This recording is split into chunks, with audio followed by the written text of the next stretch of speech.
Okay,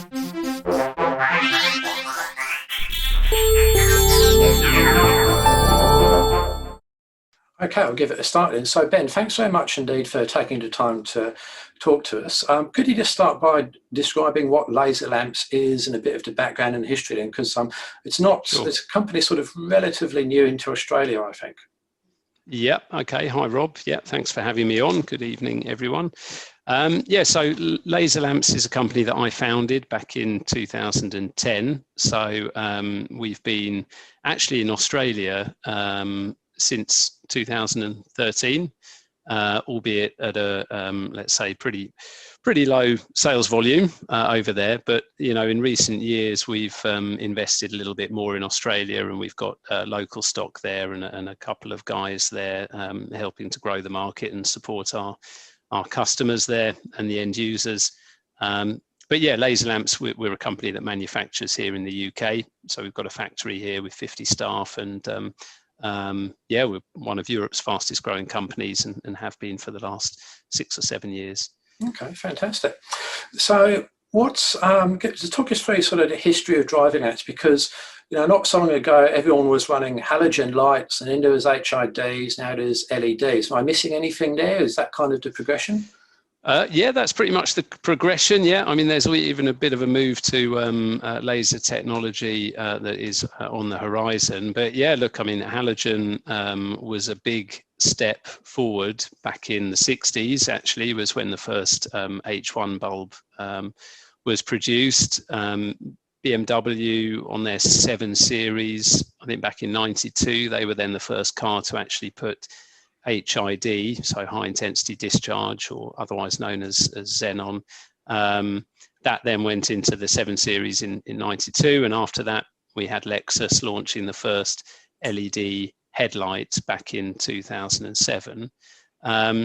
And actually it was those changes towards LED that actually was the pivotal point on me founding the company Lazer. So at that time I worked at Ford Motor Company, and before that Nissan, designing exterior lights. And actually the benefit you get from LED is huge, and it was that step change in performance compared with HID, and certainly compared with halogen, that was enough of a reason or an incentive for me, let's say, to take the plunge and start the business. And you know, and since then we've also had laser technology. We've seen it on the BMW i8 as well on the Audi R8. So yeah, technology in lighting is moving quick, and it's a very exciting technology to be involved with. I mean, that's not to mention even the adaptive and matrix style lights, which of course have also changed quite a bit, you know, in recent years. You know, the advent of matrix lighting and yeah. All right, cool. Fast moving. So how technically does a halogen work versus an HID versus an LED? Because I know the halogen runs a lot hotter, and it's got much greater current draw, so it's almost like it generates a lot more heat then, and HID not so much, and it's almost like sparking, and LED is different again. So how do the three work technically? Yeah, okay. So, I mean, a halogen bulb is basically running current through a coil of metal, you know, thin wire, you know, the filament. And as that filament heats up, it glows red hot and then white hot. And actually, it's that period of time where it's changing from being a cold piece of metal to, you know, current flowing through it quickly. You know, that is what causes a halogen bulb to take a length of time to actually come on. Halogen bulbs, one thing they have got, let's say, going for them is you get a very high CRI. You know, the color rendering index is 100. So that means you're seeing all of the colors from a halogen bulb. It's quite a yellow color to look at, but actually you're getting reflected back from the road all of the colors that are actually out there on the road. So that's a halogen, but of course you're losing a lot of energy in the heat of the component. So that's why they're not very efficient. So to get, for example, 1,000 lumens out of a halogen bulb, so like an H7 bulb, probably about 1,000 lumens, that's requiring about 55 watts of power draw, quite a high consumption. HID, you're essentially creating an arc between an electrode and an anode, and that arc, so a bit like arc welding, that's essentially what you're creating. So it uses a very high voltage, 50,000 volts, and you're putting that across a small gap, and that arcing that you're getting is the thing that is generating the light. So in the same way as you shouldn't be looking at a welding, a welder's arc, then actually as well, you need to be a little bit careful when you're looking into an HID bulb. But the color rendering index on HID is considerably lower. You're not getting as much of the color spectrum as you are with a halogen bulb. And then LED, essentially you're running current through a piece of phosphor, and it's that piece of phosphor that is emitting the light. The real step forward in LED technology in recent years has been the capability to drive a lot of current through a smaller and smaller piece of phosphor, thereby allowing you to increase the what we call the flux density, so the amount of lumens per millimeter squared that you can actually get out of the device. Okay, and what is a lumen?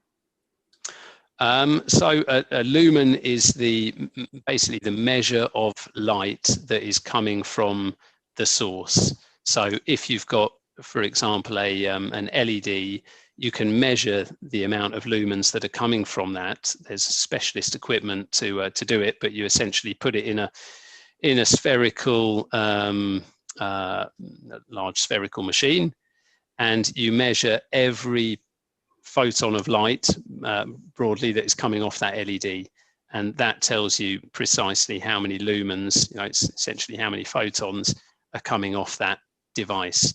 So in broad terms, just how much light that device is emitting. Yeah, exactly, and it's normally a measure of the component. It's very easy for the LED manufacturers actually to give you exact details on the lumen output of their device. The harder thing, as I'm sure a lot of your viewers will be aware, is of course translating that into what the lighting companies then put on as their lumen performance of the product. So whether they're quoting raw lumens or effective lumens, for example, because essentially raw lumens is what the LED component maker is saying will come out of the LED under perfect scientific conditions, and then the effective lumens is actually what the customers would see, the amount of light coming out of that lamp and then onto the road. Oh, we're going to get on to sort of direct buying advice in a moment, but before we do that, you used the term CRI. Could you explain that, please? Yeah, so CRI, or the color rendering index, is essentially so the sun has a CRI of 100, okay, and a halogen bulb has a CRI of 100, and 100 is essentially a full spectrum of color that we see as natural daylight. So, when I'm looking out on a sunny day, I'm seeing as much red as green, as blue, as yellow, and so on. And all of those colors are coming into my eyes, and that's because daylight has got a CRI of 100. If, however, you're using an LED, actually an LED doesn't have a CRI of 100. So there's this trade-off as let's say a lighting company that's selecting an LED light source. Well, what do we want this product to have? Do we want to have very good color rendering index, which means we're getting a lot of the natural colors that are on the road? So if there's an obstacle at the side of the road and we want the driver to really identify what is it, they really need to see the color of that obstacle. in order to know what it is. So we might choose an LED with a high color rendering index, but the trade-off, so you might have a CRI of 80 or something, but the trade-off of choosing a LED with a high CRI is that actually the total amount of light tends to be less coming from the device. So yeah, there's always this so now we're balance. starting to move into interesting stuff which helps us choose light. So given we've sort of progressed from halogen to HID to LED, is there any reason to buy an HID or a halogen driving light these days, or would you just say, no, only really going to look at LEDs? So I would say no, there's no reason now. And I mean, the reason I say that isn't because I run a lighting company that is manufacturing LED lights, but that helps. But no, it's even at the top level of motorsport, you know, as an example, when we are supplying lights to World Rally teams, so you know, obviously M Sport, who run the Ford World Rally team, and as well Hyundai World Rally team, you know, they use our lights, and actually these guys are not using our lights unless the drivers are satisfied that they outperform the previous system.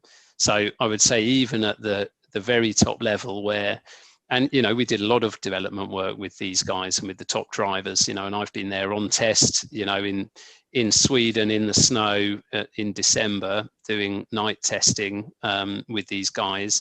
And if they're not satisfied that they're getting enough color, you know, enough clarity of the color of any obstacles on the road of the LED solution compared with HID, you know, they're telling you and they're saying, right, okay, your product has got good distance, but actually it's not clear enough. I'm not picking up all of the details.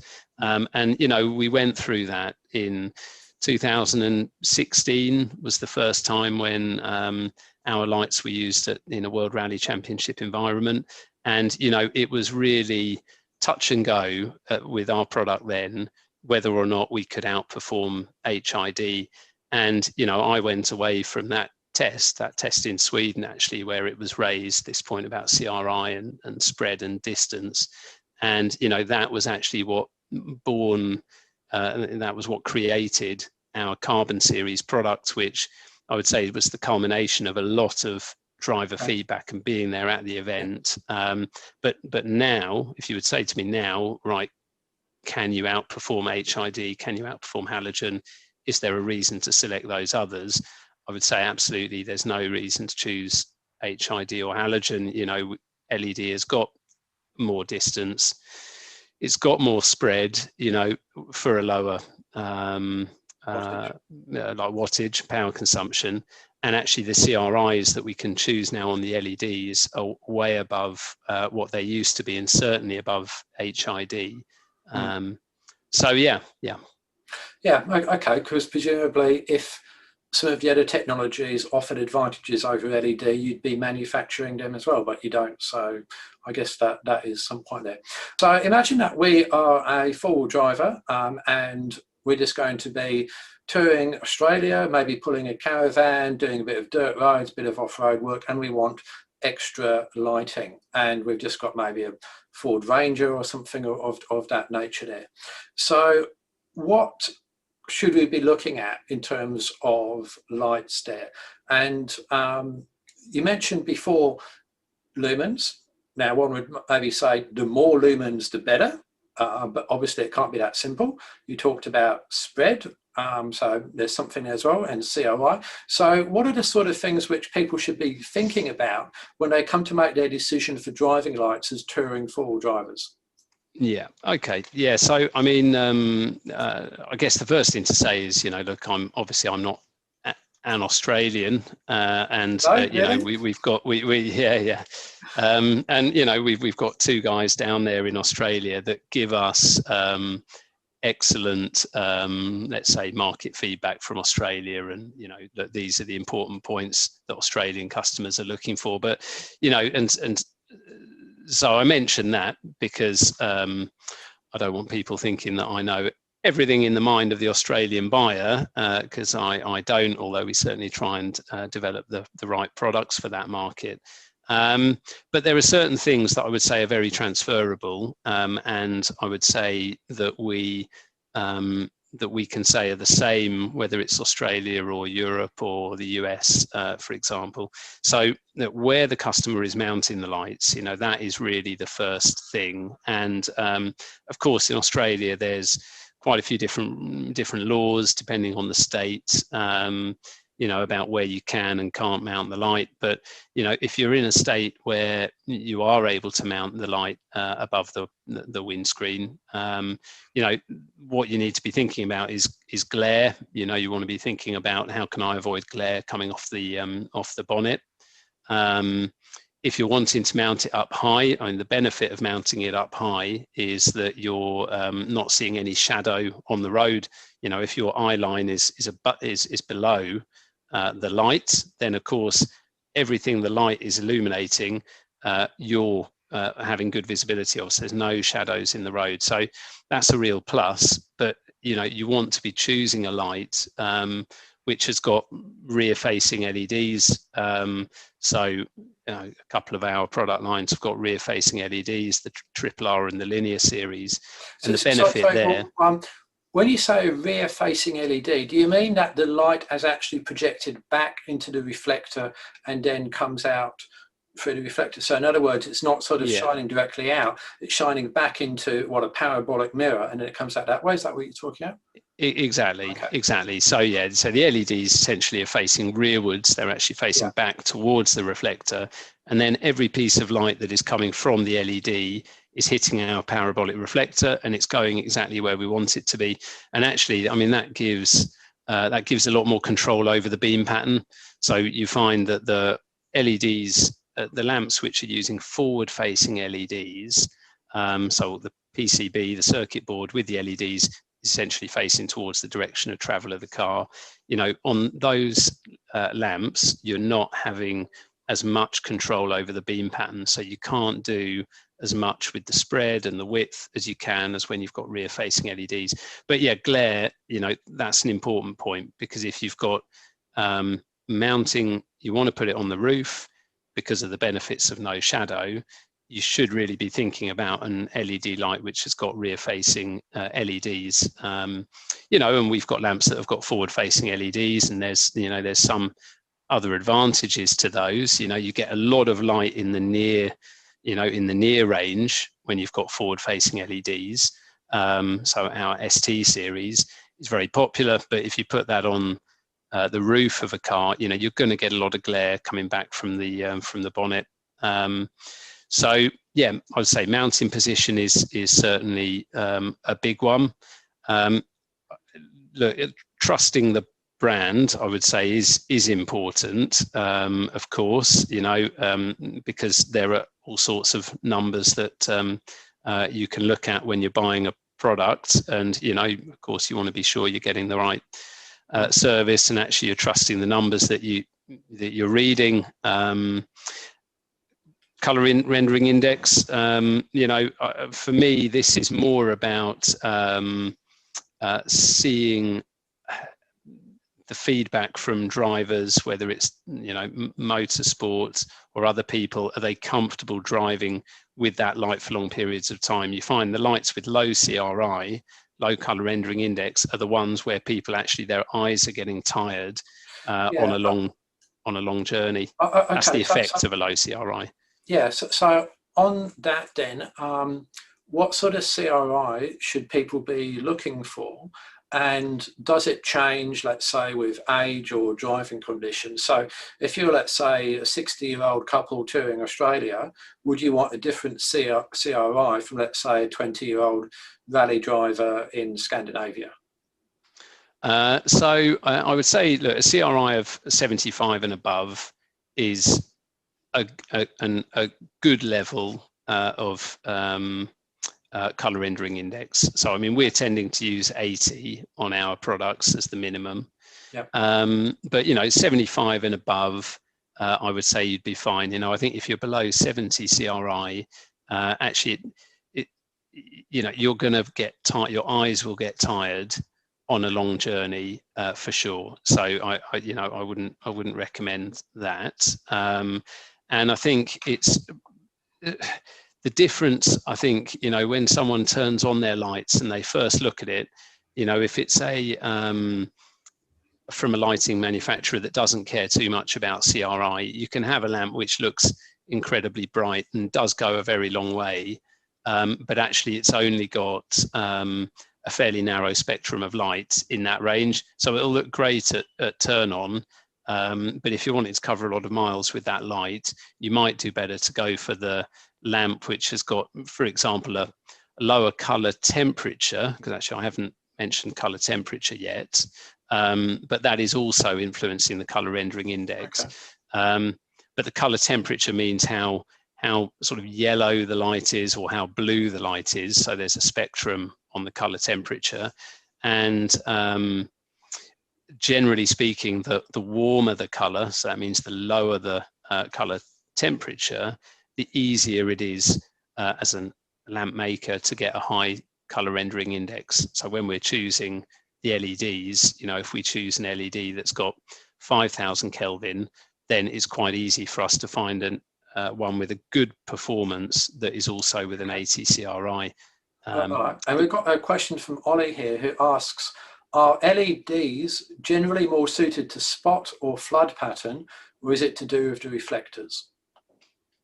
So it's definitely to do with the reflectors. So I think in the past, look, LED was, the LED component makers had quite a large footprint on their LEDs. So it means it was quite a big emitting surface. And then historically, that would mean it would suit a flood pattern, because you can't get a narrow beam of light from a large light source. You know, and this is why HID used to be so good as well, because actually you'd have this very small arc, this tiny little arc, and, you know, from a very small light source, you can then really focus the light into the distance. But that has really changed in the last, I don't know, 3 years, I would say. You know, and we've brought products out in that time that have outperformed HID on distance, and it is around getting the right reflectors. Of course, you have to choose an LED with a very high flux density, so that means very small footprint or very small emitting area. Put that under your reflector. But no, now I would say there is no limitation. It is really up to the manufacturer of the lights now to select what pattern do we want for a particular product. Yeah. All right, so let's recap what we've learned about buying driving lights. One is there's really no reason to buy anything other than LED these days. Have LEDs which face backwards into the reflector for longer distances. Shorter distances they can face outwards. Make sure that you've got a CRI of I think 75 or 80 or better. What else? So color temperature, yeah. Sorry, we didn't cover that too much, but you know, the color temperature. And I mean, I can share a slide on this one actually. If I there we go. So yeah, we can probably just have a look at this slide, but this sort of indicates where the color temperature chart tends to be. So, you know, yeah, candle down there at 1900 Kelvin, and day and direct sun sort of 4800 Kelvin, day white, you know, sort of 5000 Kelvin, 6000, and then you get into the cool white range. So, but the interesting thing about color temperature, you know, we try to be as close to natural daylight as you can be. So we're at 5000 Kelvin on all of our products. The more blue you get, so the higher you go up the spectrum, the higher the lumen output of the LED. So actually you can have a higher lumen lamp, you know, if we decided to choose, you know, 6,500 Kelvin tomorrow on the same product, you know, we'd be recording a higher lumen output because physically you're getting more light out. But the problem is that light becomes lower CRI and a little bit more uncomfortable to drive with. Okay. So this brings up another question then. So it's not necessarily the case that the more lumens, the better. No, No, I wouldn't say so. I mean, you know, the certainly, you know, what you do with the lumens is important. So, you know, actually, if you've got forward-facing circuit boards and forward-facing LEDs, then generally speaking, you're using all of the lumens that are coming out of the LED. Okay, so you have got a good amount of light coming forward, but we find that actually, you know, a lot of that light that comes forwards, if it doesn't hit the reflector, if it's just a bit like on our ST range, you know, we've got a product line that has got exactly this, you know, and you find that actually a lot of that light that comes off the LED doesn't hit the reflector. So it is just coming up and out of the lamp without any real, you know, control. And that is giving you nice light when you're walking, you know, going under trees and at lower speeds.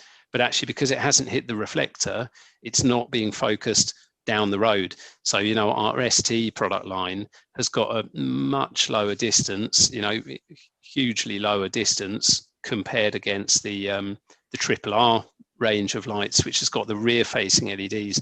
So like I say, it's kind of what you do with the lumens. And I would say, you know, Australia as a market, one thing that I'd say is very good about the Australian market and the customer knowledge is actually on the lux, you know, how many lux you get at, sorry, what's the distance you get at 1 lux, you know, and that is important. Okay, and so that's another term then. What's a lux? Because it's not a high lux, is it? No, it's not a high lux. Yeah, so look, the 1 lux is essentially it's the amount of light at a specific distance from the source. Okay, Right. so whereas the lumen is measuring the total amount of light, you know, number of photons coming from the source, you know, the lux is what is the amount of light at any particular distance away from the lamp. Okay, so let me just recap that then. So you could have a driving light with, let's say, 1,000 lumens, but they're all going in different directions, really. And, you know, half a kilometre down the road, you might have, I don't know, half a lux. But you could have maybe another driving light which is very focused, only got maybe half the amount of lumens, but that's really focused. So you've got many more luxes. That okay. So if you so I guess you could say it's actually luxes which is more important because than lumens, because luxes measure how much light is actually illuminated in the direction you want it to be looked at, whereas lumens is probably a bit irrelevant. Yeah, no, look, that is exactly it. And like I say, I think Australia is very good at, you know, I think all the lighting manufacturers, they tend to say, right, this is your distance for 1 lux. And I think that is very useful. I mean, the only thing where maybe we, you know, that's the more complicated thing to describe is the beam pattern. Mm-hmm. So you find that, you know, 1 lux at, you know, 1 kilometre or 1 lux at half a kilometre, that's a useful, tangible measure. Someone will know on that lamp how far are they going to see down the road and what is the level of brightness. And by the way, 1 lux, to give you, you know, everyone a sense of what that is, you need about 1 lux to read a newspaper. Okay, so if it's in a pretty dark environment, you're trying to read a newspaper, 1 lux is about the level of light that you need. Okay, so it's quite a useful measure. And 3 lux, just to give you another sort of idea of what that means in a tangible sense, 3 lux is about the brightness that you need to determine obstacles and the colours of obstacles at the side of the road. Okay, so even at 1 lux, you'll sort of see a shape there, but you won't really be able to work out what it is. And it's only really when you get to sort of 3 lux illumination that you'll say, right, okay, that's a whatever. Yeah, so you can see that the shape is kind of vague and it might have holes, but only once you get 3 or 5 lux, you can see it's actually a cow. Right. Exactly. That's now, so, yeah. Now, with that being able to read a newspaper, one unfortunate fact about humans is that our night vision tails off as we get older. So your 20-year-old being able to read a newspaper in low light is very different from a 60-year-old. So how old are we talking here about this person that can read a newspaper? Good question, Rob. Yeah, so difficult to say. I'm going to try and dodge that question and say it's your average person. So yeah, look, 1 lux. I mean, obviously we've got lux meters that have a sense of it. You know, if we're out night testing, 1 lux, you're kind of seeing what's going on when you're down at 1 lux. But yeah, but this thing about sorry, just coming back to lux versus lumens, and is it better to have, you know, lumens or lux? One interesting technology, which is you know, it's coming, it's here, but actually I would say it's not really ready for the market. One technology is laser, spelled with an S, Laser. But laser technology is where you're exciting a piece of phosphor with a blue laser beam, and then that piece of phosphor is glowing white. Okay, so this is the laser technology I mentioned at the start in the BMW i8 and so on. And the interesting thing about laser technology is the lumens are way down compared with LED. So for example, on LED, you'll get, you know, 1200 lumens out of a 10 watt LED. With laser technology, you need to put in about 15 or 20 watts and you're only getting 500 lumens out of it. So it's a much less efficient technology at this moment for actually getting light. So, well, what's the benefit of laser over LED? Well, you can get this tiny pencil of light a hell of a long way down the road. And you know, and that's you know, it's something that we had, let's say, we had developed, we tested with motorsport teams, but actually it was felt that the reduction in lumen output was too far, and as well the color rendering index was also too compromised. So it's got a very low color rendering index. But yeah. Yeah, so let's talk about spotlights, which are the classic circular design, coming in either spread, so they sort of go wide but not very far, or spot, which is narrow but go quite a long distance, versus the light bar, which is what everyone likes to adorn on their Instagram worthy four-wheel drives. So what are the pros and the cons of those three and perhaps more types of light design? Yeah, okay, so yeah, I mean, we interestingly are not I mean, we've actually got a project underway that really is in part aimed at the Australian market, and so without giving too much away, I certainly don't have any, and we don't have any particular, don't feel there's any real drawbacks with a round spotlight. You know, it really comes down to the mounting and what a customer wants to fit to their car. I mean, there are definite benefits of the small light bars. You know, we've got some small light bars, let's say, which are ECE approved driving lights. So that means they're road legal in all of the signatories to the UNECE regs, and that includes Australia. And, you know, those small light bars that we have, you know, we can actually embed them in a grill. You know, we've got kits where the customer receives a cutting guide and they are able to cut and remove a section of the existing grill without even having to remove the grill off the vehicle. And then that LED light, which is a, you know, let's say a similar surface area to that piece of plastic that's being removed, you know, can be put in the grill, and it's a really integrated solution. Now, you can't do that with a big round spotlight. So, but assuming that we had so I can definitely see advantages if you don't run a bull bar or have any means of mounting lights. So let's say you've got no bull bar, no roof rack, then for sure a light bar would make sense because you can mount it exactly as you described.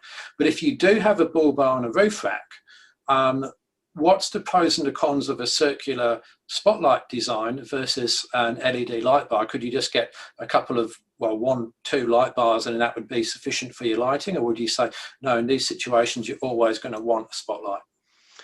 I would say now with the beam patterns that we're able to achieve from LED light bars, you know, where you can beat the distance of an HID round spotlight, you know, there's no real advantage or disadvantage to the beam pattern that you're getting from a LED light bar compared with a round spotlight. So, you know, for us, it's a choice between, okay, do we make a LED light bar that's, you know, 120 watt power consumption, or do we make a round spotlight which is 120 watt power consumption? And actually, we, with our optical software and the engineering know-how, you know, we can give them the same beam pattern actually. So look, you know, I think it comes a lot down to personal taste. I mean, I think, look, the person that's choosing the light, you know, the buyer needs to have a look at the beam patterns coming from the products, you know, and this is why we actually show on our website real photos. You know, we go out at night and we photograph the beam pattern, because as I said before, saying one lux at 500 meters, you know, that's useful, definitely, but it still doesn't tell you what the beam pattern is going to be. So look at the real photos, you know, look at the videos of the on the YouTube channels of these lights driving. You know, we go out and we record the illumination from all of our different lights, and you know, and if we launch a round light, then you know, we'll do the same. And I think what customers will see when they compare the beam pattern coming from the round spotlight versus our LED light bar that's a spot beam pattern is that the beam pattern's the same. So it really comes down to, you know, what fits, what installation fits. Okay, so that's interesting. So basically, if I've heard that correctly, you're saying it's really not a question of lighting; it's a question of fitment, and I guess also style. So, you know, does a light bar fit your car, or do you prefer so? Either which way, a light bar is going to work as well from a lighting the road ahead perspective as a spotlight. Yeah, look, and that is exactly correct. I think the only thing that I would say is, I think in Australia, there's certainly a lot more round spotlights, which are, so let's say the spot versions, which are forward-facing LEDs, which are giving a particular beam of light. And, you know, then there's a lot more LED light bars, I think, in Australia that are, you know, a flood pattern. So, I mean, I guess this is maybe where the sort of the question is coming from, but actually, you know, and I'm sort of specifically speaking about our products here at Lazer, but, you know, with our products, you know, with the right engineering and rear facing LEDs, we can make a spot in an LED light bar, and we do, and we've got those products, and we can make a flood beam pattern from a LED light bar, albeit it's a lot easier to make a flood pattern from an LED light bar that has got forward-facing LEDs. It is quite challenging making a flood pattern for an LED light bar that's got rear-facing LEDs, but yeah. Okay. With the move to cars that have more CANBUS-driven systems, is this presenting more difficulty in integration and compatibility? I mean, the short answer is yes, it is more challenging. So look, we've got a CAN bus interface module here. Hopefully you can't hear this. The rain's coming down here, which proves we're in England. It's quite loud on the roof of the factory at the moment. We're all good here, yeah. Okay, cool. So so look, we've got a CAN bus interface module which is available that people can have a look on our website. And actually, the way that works is that we have got all of the vehicles, available that are currently released on there, and the customer can buy that module, and it plugs into the, or let's say it mounts behind the OBD, the onboard diagnostic port. So you have to mount it inside the cabin of the vehicle. You find the CAN high and CAN low wires off the back of the OBD port, and you connect up, and then that's what turns your lamps on and off. But yeah, if the vehicle has got matrix headlights or it's got all LED headlights, then it can be that you have to use a CAN bus module like the one that we have got and that we sell. in Australia. Yeah. Okay, good. And a question from Jason Pridham. How do your linear bars differ from a standard light bar when fitted to a Rhino rack? It's been specific about Rhino racks here. So yeah, Liner. Yeah, so look, the linear series has got very low profile, and actually it was designed to have low or no wind noise. So it's got an aerodynamic profile, and it's only 40 millimeters tall. So the beauty of that, you know, you can put it under your Rhino rack, you know, you can put it right up, you know, close to your windscreen, and you're not going to hear it, you know, you're not going to hear any whistling. That's true as well, even if you don't have a Rhino rack. If you're wanting no wind noise and you don't need a rack and you want a light bar on the roof, you can use a big linear, you know, linear 42. So why are they called linear? It's a brand name that we work pretty hard on, Rob. So okay, hopefully you like it. But yeah, look, there's no real name, you know, reason for the name other than it is a linear line of reflectors in the lamp. Okay. But yeah, look, it's an aero profile product, and yeah, people love it. You know, it's got a really wide spread. You know, this is another one that's a classic where, you know, okay, it hasn't got your 1 lux at 1 kilometer headline figure, but actually it's our best-selling light bar for roof mounting, because people absolutely love that really wide spread they're getting with it. And it's a really even spread, you know, it's a really nice distribution from the hotspot in the center to the spread at the edges. Yeah, look, one bit of buying advice from me is don't be seduced by these figures saying, oh, you can basically fly a kangaroo at 2 kilometers in the distance, because you're never going to need that. There's just no occasion where the road is going to be straight enough and long enough that you need to see 2 kilometers into the distance. You just are not going to get there. And even if you could, you don't need to see that far. You know, you're not landing an aircraft or a jetliner here. So I just relax a bit on that. I just go for more of a spread, as opposed to trying to look all that way into the distance. And like I say, I think look at the videos. You know, look at the videos and the photos that are coming from the light manufacturer to see, all right, that's what I'm going to get from that product. Yeah. Yeah, and one other point, if you're considering buying lights or actually where to mount them, is that, as Ben alluded to earlier on, every state and territory in Australia does have slightly different road laws, and they all are different. So what's legal in one state may be different to another one. I actually looked into this 10 years ago and it's changed since, but literally every single state was slightly different. So check with your very own state and see what ridiculousness they have come up with and you have to live with. Yeah. Now, final quick question again from Stefan. How do you achieve the very lightweight of the light bars without compromising quality? There's the Dorothy Dixer. Yeah, no, look, good question, Stefan. You know, it's true that traditionally a lot of people would pick up a product and, you know, if it feels heavy, it feels good quality.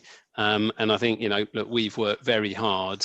Back in 2015 was when we sort of started the Triple R range, and we really focused hard on the weight, you know, because we wanted to make it in the World Rally Championship and so on. And yeah, look, I think the proof and the evidence is demonstrated by what we're seeing in the World Endurance Championship and the World Rally Championship. People are able to use our lights, the carbon series, you know, 400 grams from a lamp that is 66 watts power. I mean, you know, and yet it's able to, well, we sell it with a 5-year warranty. We have very low warranty rates. So, you know, I think, look, it's about engineering it. In our company, you know, we've got 9 design engineers here in the UK, which, okay, it's relative to the size of our company, you know, that's a lot, but actually we spend a lot of time and a lot of energy on simulation work and validation work to make sure we do hit all of the requirements, you know, and we benchmark, vibration test competitor products, and we make sure that we are in the right place. And I think, you know, the benefit of a lightweight product, just to not go on too much on this point, is also on the integration to the vehicle. You know, if you've got a heavy light, you know, actually you can be stressing the brackets and the components you're mounting to. I think, you know, the only way we've achieved such success with our grill kits, which are, essentially mounts that go into the grills of the vehicle is by having a very lightweight product. But yeah. Well, one of the things, one of my many passionate topics is weight and four-wheel drive. So I'm fighting a lonely battle to try and get the aftermarket to actually pay some attention to weight. So good to see that that's there as well. Okay, so we're going a bit over 45 minutes. Still a couple of questions that we'll have to leave them. So this will be recorded and put onto my YouTube channel, so you guys can check back on that. Hopefully you'll subscribe to my YouTube channel and watching it, so I can get income out of that. And Ben, thank you very much indeed for taking the time to talk to us. Really appreciated, and good luck with Lazer, and all the best of it. Thanks so much indeed. Thanks everybody for attending, and check back on YouTube. Thank you. Thanks guys.